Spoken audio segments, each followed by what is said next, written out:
وموضوع مهم dhinaca federalismku waxa uu yahay iyo faa'iidooyinkiisa waxa odayaashii u horeeya ka hadlay waxaan rabaa inaan meel taabto marka hore waxaan rabaa inaan dib u istaago 40 sano dheedka Soomaalidu isku raacsana goorta Soomaali burbudhay inkastoo la isku raacsan yahay markay shafka dhufko ku dhufatay maalinta qabta loo yaqaan ay 19 ka ahay laakiin aan dhaxna 40 sano markii aan isku daynay wixii habeenkii Maxamed Iimaan inoo sheegay ee markii ugu horeysay ee burburka Soomaalida oo bilowday oo ahay 77 40 sano ma dhaha aan ka soo bilowno laakiin 10 sano markaas ee 19 shafka dhulka lagu dhuftay horta dhibta Soomaalidu waxay ahayd dhibta inta soo taxabadi ka soo tabashooyin kale ay ka horeeyeen ilaa samaysantii dawladda Soomaalida ba ay jiitan jiray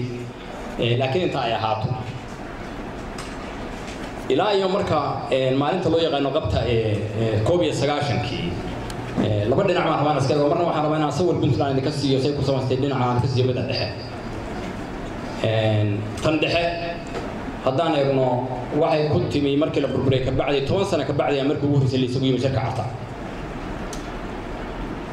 dabadeedna 5 sano 5 dawladood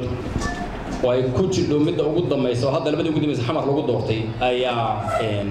ay soo martay waa 17 sano intii magaca dawlad Soomaaliyeed oo ka dambeysay burburkii ay dhalinaysay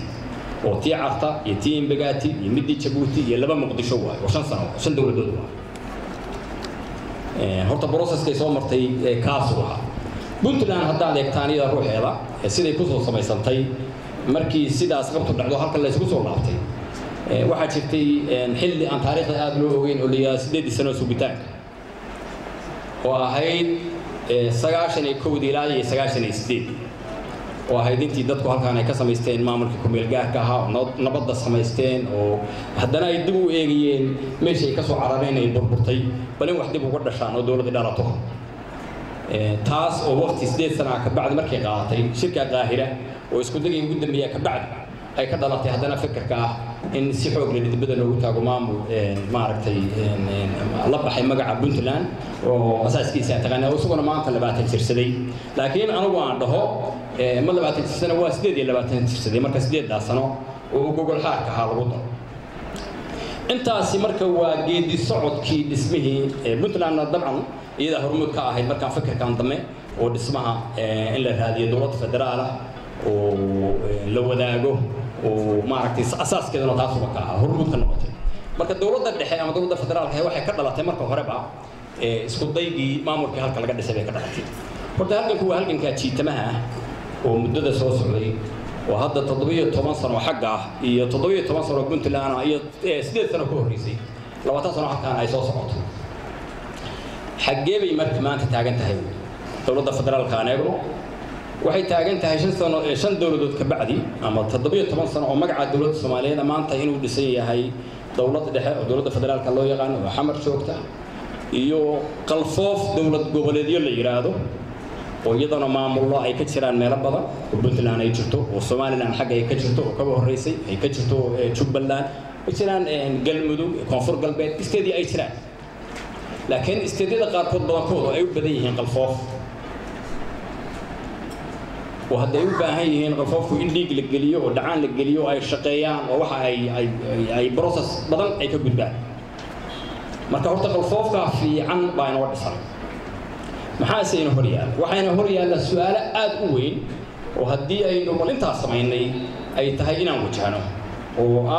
وحنفلي عاو كمان دودي إنه فدرالكم في عيهم محوية مقاضنا بيسكدينا وحنفلي تهوى الأسقاط. waxaan ka hadlaynaa waa dhaqangelinta qaabka federaalka aan qaadanay iyo inaan heshiiska madamaysa ka gaaro oo heshiiskaasi oo noqdo mid waari kara aan ku kalsoonahay aan la noolaan karo aan ka gacan buuxsanay taa way su'aasha taala su'aalaha waaweyn baa marka hor yaala maamulada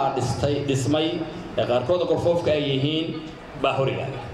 doodu marka waxa weeye ma waxaan xoojinaa سؤالها واوين وين هوريا الله وهذا الدستور قيبس خيرات كي أولها سؤالها واوين وين هوريا الله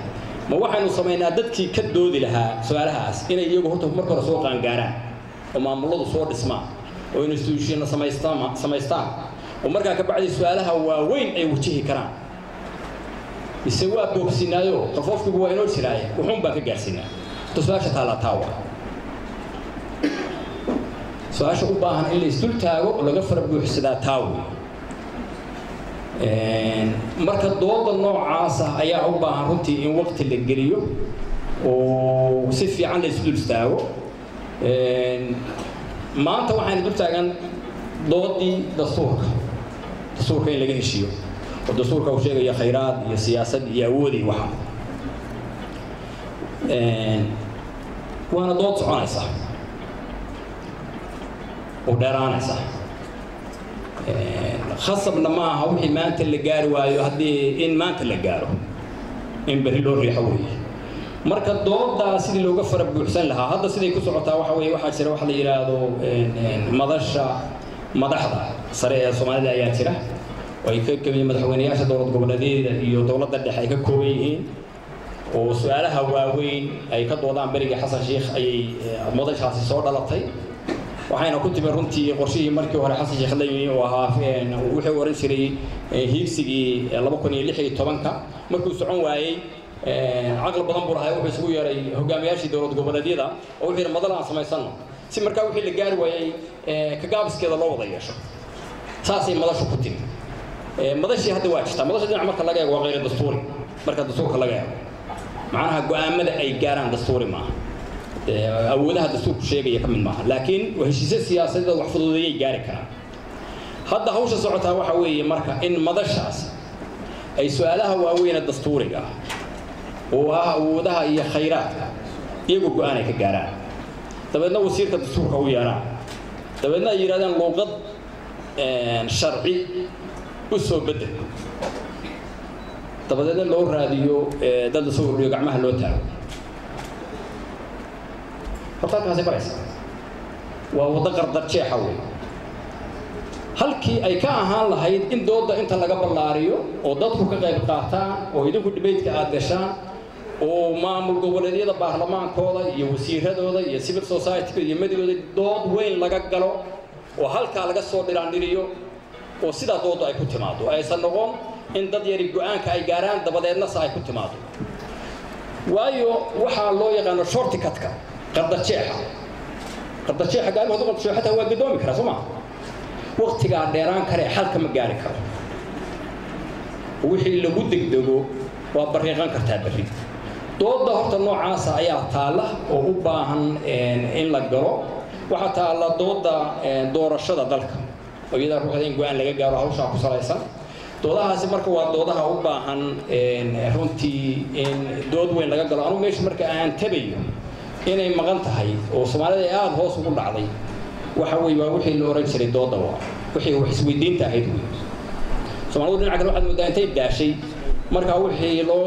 maaragtay rajashada in la dabo ordoon la iska hubin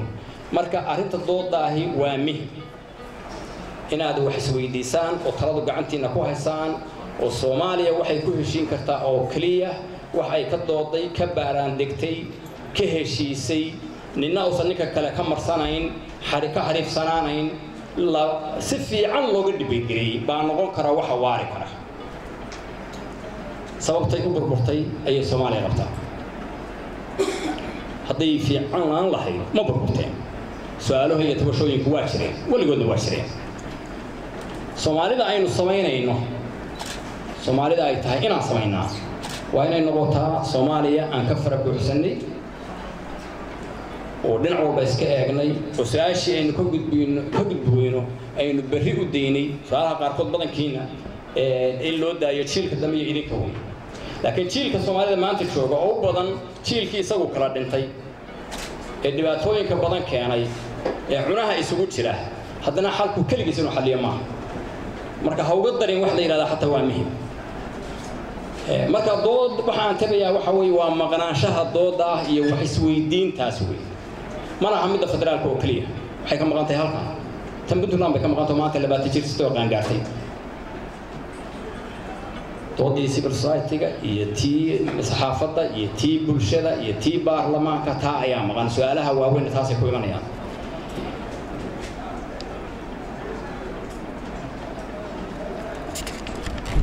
marka mudnaanta xaggaan siinaynaa wey ma waxaynu siinaa inaynu dalka xoreyno oo dib u heshiisiino oo kalsoonida dhisno oo maamulada qalfoofka aan sheegay xoojino oo iyaga awoodda u yeelano oo aynu halkaa geyno oo markaa su'aalaha waaweyn wajahno mise waxaynu samaynaa inaynu wuxuun heshiisa gaaro أنا waxaan aaminsanahay inay muhiim tahay in ciddii su'aalaha waaweyn ee ay noqonayso inay la noolaato Soomaalida berrito ay tahay in marka hore iyaga la dhiso oo Puntland baan ka dayreynaa 20 jirtee oo resource haysatee haddii kuwa intaas baan haysan ama xilliga haysan oo haddana su'aalaha inay wajahaan waa ka sii tabar lidanaya marka waxaan u deenayaa su'aalaha wixii dooda waxaan u deenayaa su'aalaha intaas soo gudbin waa mahadsantihiin